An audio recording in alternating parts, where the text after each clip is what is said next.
Good to see you again. You know, today I'd like to talk a little bit about the past, the present, and the future. And I'd like to start off by reading just a teeny bit from Charles Fillmore's book, The Atom-Smashing Power of Mind. I know that sounds like the title of a late 50s sci-fi movie. And the book was actually written in 1949, just 4 years after the first detonation of an atom bomb.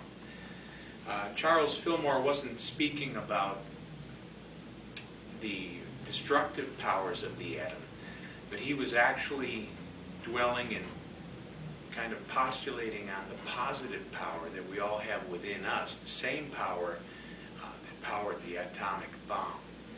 And in one portion of the book, he's talking about things to come. Now remember, this is written in 1949.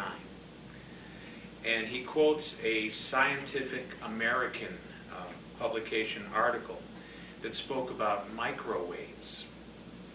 And it says that microwaves are slated to be a spectacular, unbelievable development, more than anything that has preceded them. The article describes in detail some of the marvels that will evolve out of what may be mentioned, like private phone calls by the hundreds, sent simultaneously over waveband without wires, poles, or cables. Sounds kind of like cell phones, doesn't it? Towns where each citizen has his own radio frequency over which he can get voice, music, and television. Sounds like satellite or cable, doesn't it? Or call on a phone in the country by dialing. The abolition of static interference. You young people don't know anything about that, but in the old days, radios used to have a lot of static, white noise in the background.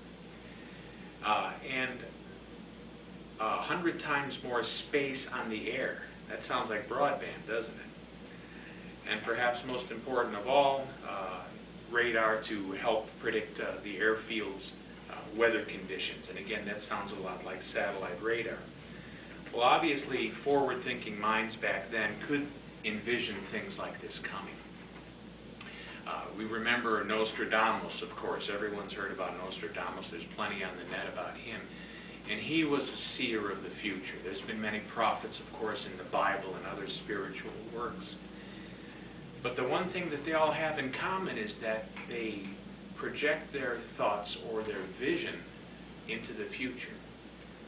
Well, these days, here in the United States, there's a lot going on. Tremendous turmoil in the marketplace, in politics, in government. And it seems like it's something that's cascading around the world. We hear about different countries like Greece experiencing economic collapses.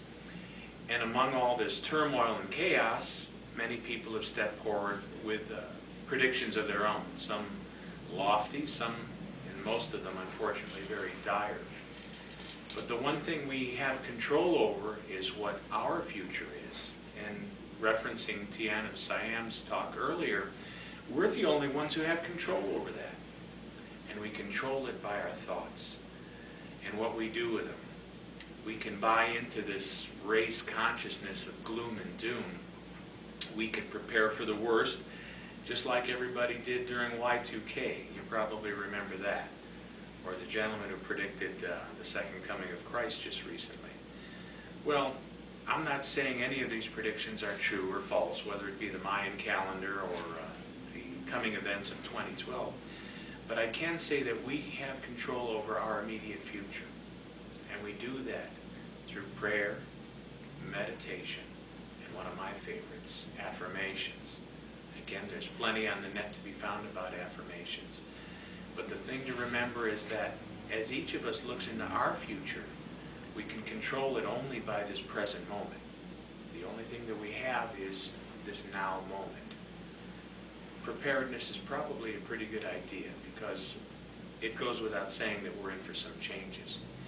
But with that calm presence centering us wherever we go through our lives, we know that we can react to it in a very peaceful, solid way. Remember, the things that are happening around us are just that. They are appearances only. We must remember and hold true to ourselves that God is in charge and all is well. Just something to think about over the next week. We'll see you again soon.